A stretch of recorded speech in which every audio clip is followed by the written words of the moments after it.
Hello viewers, welcome to ఏకమైస్ academy. ఈరోజు మనం 2024లో సుప్రీంకోర్టు ఇచ్చిన కీలకమైన జడ్జ్మెంట్స్లో 2 ఇంపార్టెంట్ జడ్జ్మెంట్స్ గురించి డిస్కస్ చేద్దాం. రైట్, సో కొంతమంది స్టూడెంట్స్ కామెంట్ సెక్షన్లో important landmark judgements last ఇయర్లో వచ్చినవి డిస్కస్ చేయమన్నారు. సో ఓవరాల్గా ఒక 10 to 15 ఇంపార్టెంట్ టాపిక్స్ అనేవి ఉన్నాయి మన యూపీఎస్సీ కానీ సివిల్ సర్వీసెస్తో పాటు గ్రూప్స్ ప్రిపరేషన్కి సంబంధించిన అంశాల్లో.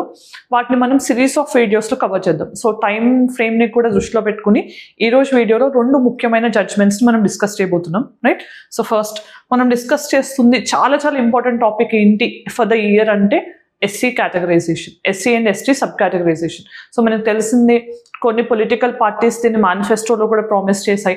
దాని తర్వాత మనకి కమిటీస్ కూడా ఫామ్ అయ్యాయి SC ST sub categorisation point of వ్యూలో.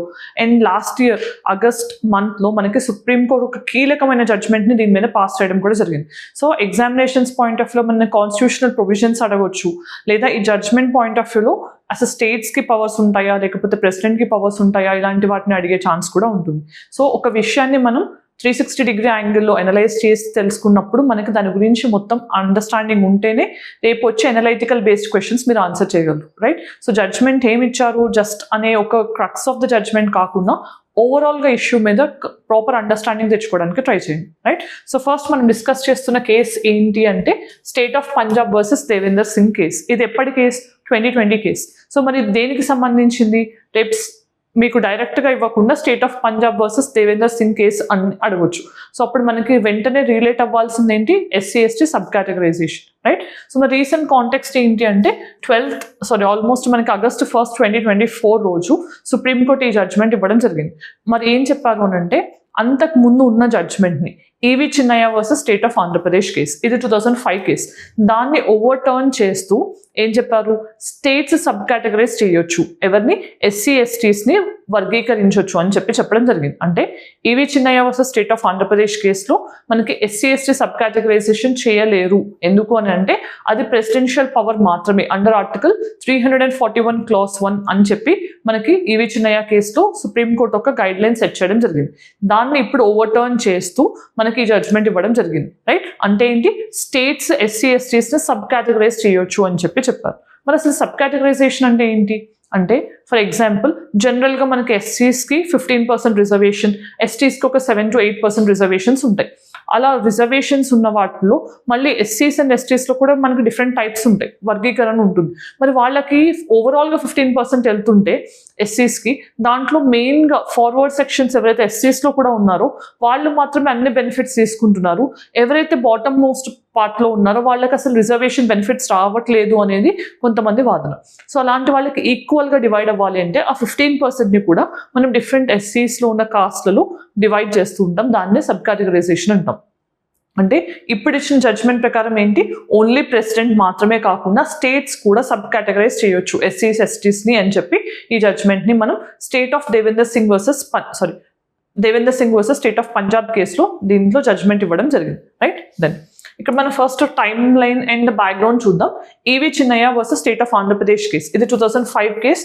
ఇక్కడ సుప్రీంకోర్టు ఏం చెప్పింది అని అంటే ఎస్సీస్ అందరూ కూడా అంటే ఆర్టికల్ 341 Clause 1 ప్రకారం అందరూ కూడా హోమోజినస్ గ్రూప్, అంటే అందరూ సమానమే. సో అలాంటప్పుడు ఒకళ్ళకి ఇంత పర్సెంట్ ఒకళ్ళకి ఇంత పర్సెంట్ అని స్టిపులేట్ చేయడం కరెక్ట్ కాదు.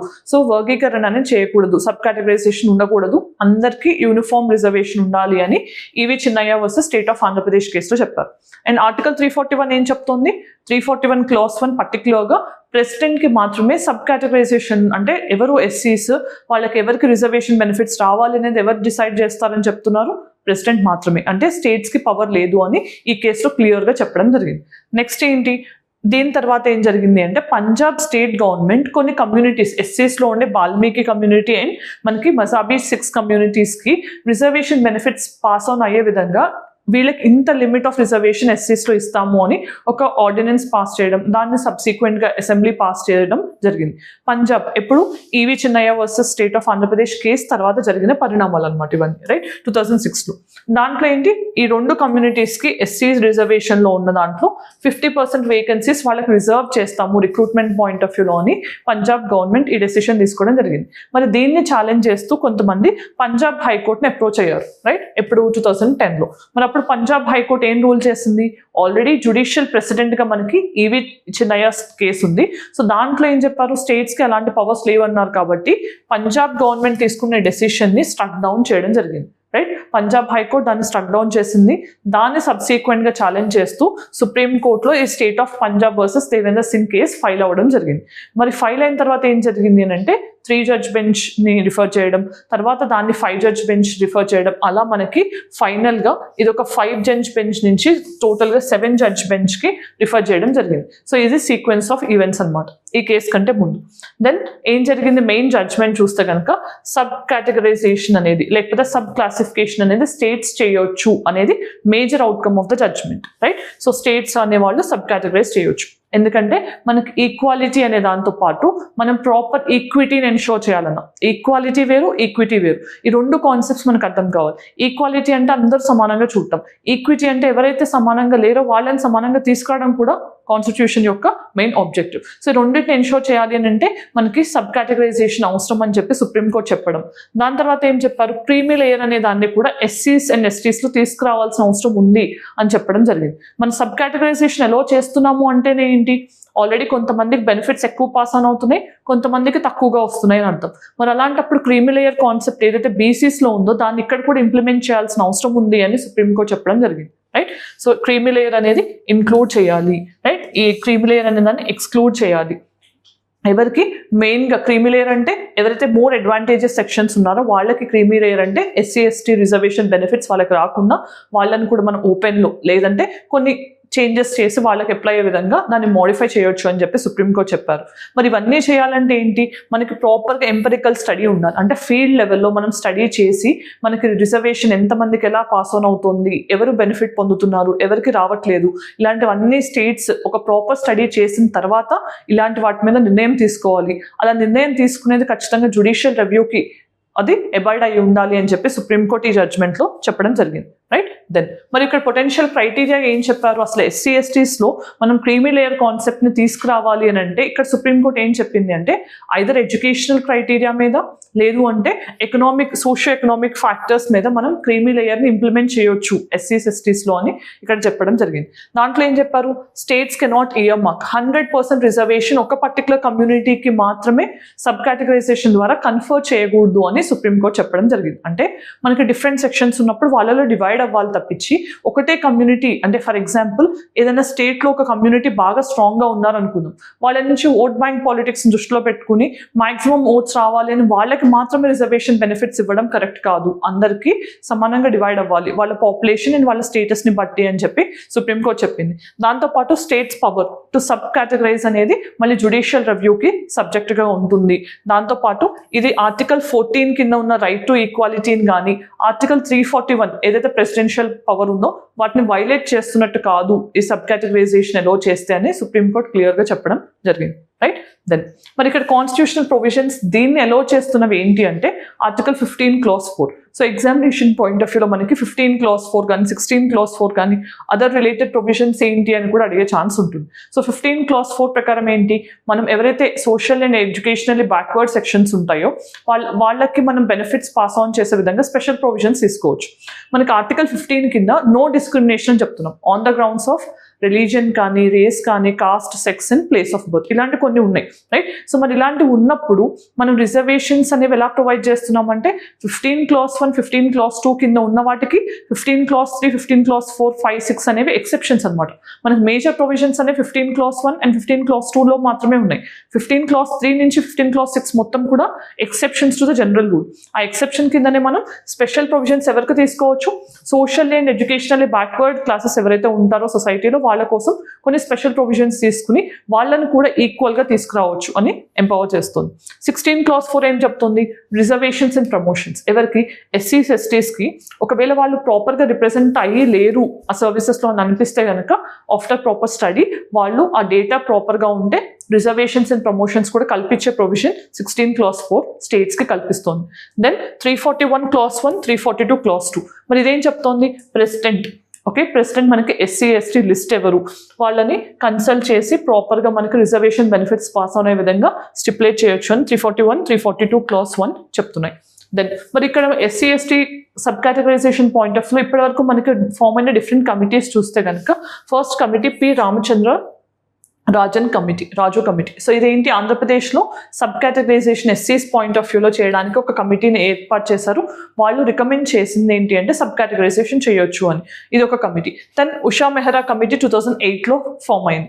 ఇది కూడా మనకి ఆల్మోస్ట్ క్లాస్ 3 in 341 యాడ్ చేయమని చెప్పి రికమెండ్ చేసింది. దీని ప్రకారం ఏంటి, ఒక కాన్స్టిట్యూషనల్ అమెండ్మెంట్ చేసి సబ్ కేటగరైజేషన్ చేయాల్సిన అవసరం ఉంది అని ఈ కమిటీ చెప్పారు. మరి దీని కాకుండా రీసెంట్ టైమ్స్లో మనకి last year justice Rohini committee OBC sub categorization గురించి ఫామ్ అయ్యాయి. సో ఇవన్నీ కూడా various committees regarding sub categorization SC STs point of వ్యూలో and last one OBC point of వ్యూలో. ఇవన్నీ కూడా మనం ఎగ్జామినేషన్ పాయింట్ ఆఫ్ వ్యూలో తెలుసుకోవాలి. రైట్, నెక్స్ట్ మరి ఇంపార్టెంట్ జడ్జ్మెంట్ ఇంకొకటి ఏంటి అంటే section 6A of citizenship act 1955. ఇది కూడా చాలా చాలా ఇంపార్టెంట్. సో మనకి పాలిటీ పాయింట్ ఆఫ్ వ్యూలో పార్ట్ 2 ఆఫ్ ఇండియన్ కాన్స్టిట్యూషన్ అనేది సిటిజన్షిప్ గురించి డిస్కస్ చేస్తుంది, especially article 5 to 11 of Indian constitution. Right, మరి ఈ section 6A of citizenship act 1955 అనేది అసలు సుప్రీంకోర్టులో ఛాలెంజ్ అవ్వడానికి రీజన్స్ ఏంటి, మరి సుప్రీంకోర్టు ఏం జడ్జ్మెంట్ ఇచ్చింది, దాన్ని తీసేయాలి అనే వాళ్ళ వాదన ఏంటి, దాన్ని గవర్నమెంట్ ఎలా కౌంటర్ చేస్తుంది అనేది ఈ పర్టికులర్ జడ్జ్మెంట్లో మనం తెలుసుకుందాం. రైట్, మరి రీసెంట్ కాంటెక్స్ట్ ఏంటి, ల్యాండ్ మార్క్ డెసిషన్లో సుప్రీంకోర్టు ఏం చెప్పింది, అప్హెల్డ్ చేసింది. అప్హెల్డ్ అంటే ఏంటి, దాన్ని సమర్థించారు.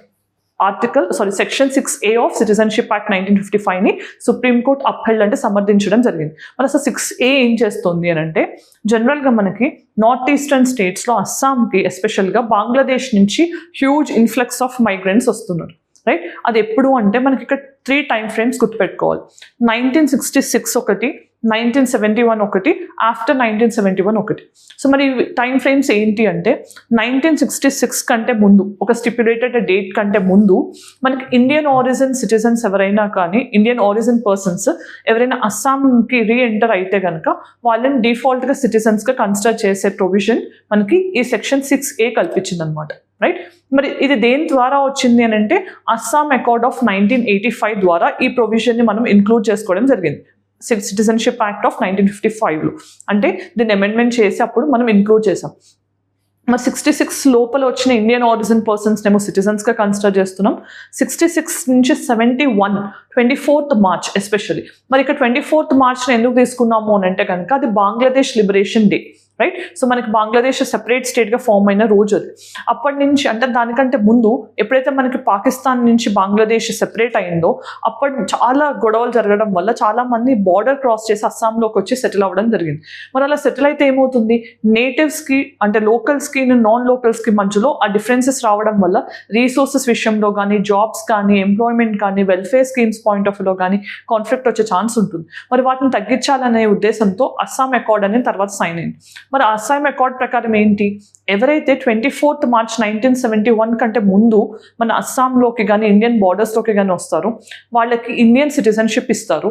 కానీ 10 years పాటు వాళ్ళ ఎలక్టోరల్ రోల్స్లో వాళ్ళ పేర్లు ఉండవు. అంటే ఇమీడియట్ బెనిఫిట్స్ పాస్ ఆన్ అయితే కనుక మొత్తం డెమోగ్రఫిక్ థింగ్స్ మారిపోయే ఛాన్స్ ఉంటుంది. కాబట్టి వాళ్ళని ఎలక్టోరల్ రోల్లో ఇంక్లూడ్ చేయకుండా జస్ట్ వాళ్ళకి సిటిజన్షిప్ ఇస్తాము.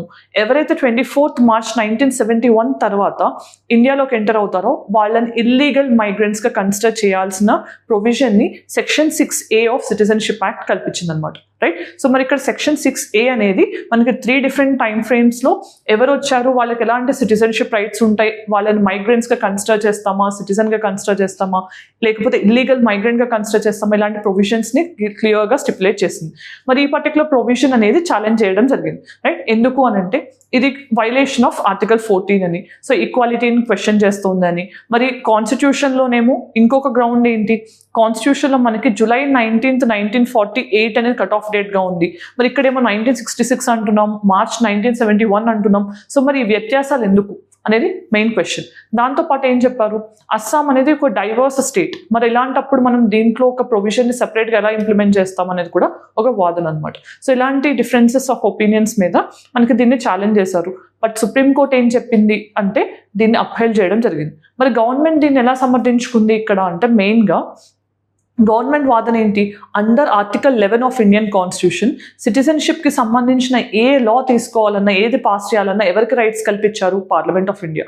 మరి పార్లమెంట్కు ఉన్న పవర్ కిందనే సెక్షన్ 6A (1955) సిటిజన్షిప్ యాక్ట్లో ఇన్సర్ట్ చేశారు కదా, మరి అది వ్యాలిడ్ అవుతుంది కదా అనేది గవర్నమెంట్ వాదన. సో పార్లమెంట్కి పవర్ ఉంది, పార్లమెంటే దాన్ని అమెండ్ చేసింది. So there is nothing to question అనేది గవర్నమెంట్ యొక్క వాదన. మరి ఇప్పుడు ఒకసారి దీని డీటెయిల్స్ తెలుసుకుందాం, రైట్? సో ఇక్కడ ఏంటి, మనకి ల్యాండ్ మార్క్ జడ్జ్మెంట్లో section 6A of citizenship act ని అప్హెల్డ్ చేయడం జరిగింది. మరి 6A కన్ఫర్ చేస్తుంది citizenship to certain immigrants who entered Assam between Jan 1st, 1966 and March 25th, 1971. ఈ కట్ ఆఫ్ డేట్స్ మధ్యలో ఎవరైతే బంగ్లాదేశ్ నుంచి అస్సాంలోకి ఎంటర్ అయ్యారో వాళ్ళు లీగల్ సిటిజన్సా లేకపోతే ఇల్లీగల్ మైగ్రెంట్సా అని డిటర్మైన్ చేసేది ఏంటి? Section 6A of 1955 act. So మనం ఇది ఒక్క చదివేటప్పుడు ఓన్లీ ఈ పర్టికులర్ యాక్ట్ గురించి మాత్రమే, లేకపోతే జడ్జ్మెంట్ గురించే కాకుండా ఆర్టికల్ 5 to 11 అనేది క్లియర్గా తెలుసుకుని మనకి సిటిజన్షిప్ ఎవరిని అంటే కాన్స్టిట్యూషన్ ఎమర్జెన్సీలోకి వచ్చినప్పుడు మనకి ఎవరిని సిటిజన్స్గా గుర్తించారు, లేదంటే సిటిజన్షిప్ యాక్ట్ 1955 పార్లమెంట్ పాస్ చేసిన తర్వాత ఏ మీన్స్ ద్వారా మనం సిటిజన్ అవ్వచ్చు ఇండియాలో అంటే 5 సిచ్యువేషన్స్ ఉంటాయి.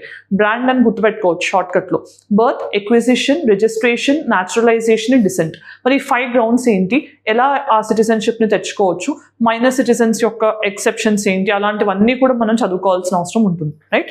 దెన్ మరి ఇక్కడ సెక్షన్ 6A అనేది అస్సాం అకార్డ్ ఆఫ్ 1985 తర్వాత ఇన్సర్ట్ చేయడం జరిగింది, రైట్? మరి ఈ అకార్డ్ ఏం చెప్తోంది? Jan 1st, 1966 ఎవరైతే ఉంటారో ఆ టైంలో వచ్చిన వాళ్ళందరూ ఇండియన్ ఆరిజిన్ అయితే డిఫాల్ట్ ఇండియన్ సిటిజన్స్ అవుతారు. తర్వాత 1971 21st March లోపు వచ్చిన వాళ్ళని రెగ్యులరైజ్ చేస్తారు, అంటే సిటిజన్షిప్ ఇస్తారు కానీ మెల్లగా వాళ్ళని ఎలక్టోరల్ రోల్స్లో చేస్తారు అనేది ఈ ప్రొవిజన్ చెప్తుంది. దెన్ ఇక్కడ ఏంటి మెయిన్గా అంటే individuals of Indian origin who entered Assam before Jan 1st, 1966 are deemed to be Indian citizens, వాళ్ళకి సిటిజన్షిప్ ఇస్తారు. తర్వాత వచ్చిన వాళ్ళు బట్ బిఫోర్ 24th March 1971 వచ్చిన వాళ్ళకి సిటిజన్షిప్ ఇస్తారు, register as citizens but excluded from electoral rolls for 10 years, right? Then 24th March 1971 తర్వాత వచ్చిన వాళ్ళని ఇల్లీగల్ మైగ్రెంట్స్గా, వాళ్ళకి సిటిజన్షిప్ ఉండదు, వాళ్ళని డిపోర్ట్ చేసే ఛాన్స్ ఉంటుంది. డిస్ట్రిక్ట్ మ్యాజిస్ట్రేట్స్ చేయొచ్చు, లేదంటే ఫారినర్ ట్రిబ్యునల్స్ యాక్ట్ కింద మనకి డిపోర్ట్ చేసే పవర్స్ ఉన్నాయి మినిస్ట్రీ ఆఫ్ హోమ్ అఫైర్స్కి కూడా, రైట్? దెన్ మరి గ్రౌండ్స్ ఏంటి ఛాలెంజ్ చేయడానికి? రీజన్ అంటే ఇది డిస్క్రిమినేటరీగా ఉంది అని, దాంతోపాటు వైలేట్స్ ఈక్వాలిటీ అండర్ ఆర్టికల్ 14 అనేది మెయిన్ ఛాలెంజ్. దాంతోపాటు ఏంటి, మనకి డిఫరెన్స్ అనేది స్టాండర్డ్స్ ఎలా సెట్ చేస్తారు? ఇండియన్ కాన్స్టిట్యూషన్ ఏమో 19th July 1948 కట్ ఆఫ్ డేట్గా చెప్తోంది. మరి ఇక్కడ అస్సాంలో మీరు 1966 డేట్ కానీ లేకపోతే 24th March 1971 కానీ ఎలా డేట్గా పెడతారు అనేది ఒక క్వశ్చన్. అండ్ ఆర్టికల్ 29(1) కింద మనకి లింగ్విస్టిక్ అండ్ రిలీజియస్ మైనారిటీస్కి కొన్ని రైట్స్ ఉన్నాయి, కల్చరల్ అండ్ ఎడ్యుకేషనల్ రైట్స్, వాటిని కూడా ఇది వైలేట్ చేస్తున్నట్టే అని చెప్పి మనకి ఛాలెంజ్ చేయడం జరిగింది. మరి ఇక్కడ గవర్నమెంట్ యొక్క వాదన ఏంటి అంటే, గవర్నమెంట్ ఇక్కడ పార్లమెంట్ యొక్క పవర్ అండర్ ఆర్టికల్ 11 కిందనే దీన్ని ఎనాక్ట్ చేశారు కాబట్టి ఇది వ్యాలిడ్ అంటున్నారు. దాంతోపాటు సెక్షన్ 6A అనేది స్టక్ డౌన్ అయితే కనుక ఇప్పటి వరకు 10 years నుంచి ఉన్న రెసిడెంట్స్ ఎవరైతే సిటిజన్స్గా గుర్తించబడ్డారో వాళ్ళ లైఫ్ ఏంటి అనేది గవర్నమెంట్ యొక్క క్వశ్చన్. దెన్ అస్సాం అనేది అన్ని స్టేట్స్లా కాదు, అస్సాంలోకి లార్జ్ ఇన్ఫ్లక్స్ ఆఫ్ మైగ్రెంట్స్ వచ్చారు. సో వాళ్ళకి ప్రాపర్ మనకి లీగలైజేషన్ అండ్ రెగ్యులరైజేషన్ జరగాలి అనేది గవర్నమెంట్ యొక్క స్టాండ్ అనమాట. మరి ఇక్కడ సుప్రీంకోర్టు ఏం చెప్పింది అని అంటే 4:1 జడ్జ్మెంట్, అంటే 4 judges in favour of 6A support చేశారు, 1 person మాత్రం డిసెంటింగ్ జడ్జ్మెంట్ ఇచ్చారు, రైట్? సో ఇక్కడ మెజారిటీ ఒపీనియన్ ఏంటి, పార్లమెంట్కి ఆల్రెడీ అథారిటీ ఏదైతే ఉందో 6 and 7 కింద ఓన్లీ కాన్స్టిట్యూషనల్ గ్రౌండ్స్ మీద ఎవరైతే సిటిజన్షిప్ పొందగలరో వాళ్ళ గురించి మాత్రమే మెన్షన్ ఉంది. మరి ఆర్టికల్ 11 కింద ఏంటి, పార్లమెంట్ ఎవరికైనా సిటిజన్షిప్ కన్ఫర్ చేయొచ్చు, అది 6A ప్రకారం జరిగింది. సో ఇది వ్యాలిడ్ అని. సెక్షన్ 6A ఏంటి, individuals not covered by these provisions, అంటే 6 and 7 కింద కాన్స్టిట్యూషన్ ఎవరైతే సిటిజన్స్ అవ్వగలరో చెప్పింది. మరి అది కాకుండా ఎవరికైనా సిటిజన్షిప్ కావాలి అని అంటే ఎలా పొందొచ్చు, పార్లమెంట్ బై లా పాస్ చేయాలి. సో అది ఇక్కడ జరిగింది. So there is nothing in violation with the constitution అని మనకి ఇక్కడ బెంచ్ చెప్పడం జరిగింది. దెన్ ప్రాక్టీస్ క్వశ్చన్ చూద్దాం. Consider the following organizations or bodies in India: National Commission for Backward Class, National Human Rights Commission, National Law Commission, National Consumer Disputes Redressal Commission. మరి వీటిలో ఎన్ని constitutional bodies అనేది తెలిస్తే answer comment section చెప్పండి. Then mains question: What are the 2 major legal initiatives by the state since independence addressing the discrimination against the scheduled tribes? So STsని discrimination తగ్గించడానికి మనం ఎలాంటి మెజర్స్ తీసుకున్నాం లీగల్ పాయింట్ ఆఫ్ వ్యూలో అనేది తెలిస్తే ఆన్సర్ చేయడానికి ట్రై చేయండి. ఇది UPSC మెయిన్స్ 2017లో ఇచ్చిన క్వశ్చన్, రైట్? దెన్ మరి ఈరోజు మనం ఈ వీడియోలో లాస్ట్ ఇయర్ పాస్ చేసిన 2 ఇంపార్టెంట్ సుప్రీంకోర్టు జడ్జ్మెంట్స్ గురించి డిస్కస్ చేసాం. సో ఈ వీడియో మీకు నచ్చినట్లయినా, మీకు ఇనిషియేటివ్లో ఇంకొన్ని వీడియో సుప్రీంకోర్టు జడ్జ్మెంట్స్ గురించి ఎక్స్పెక్ట్ చేసినా అది కామెంట్ సెక్షన్ చెప్పండి. Definitely I try to cover. Thank you for watching. All the very best.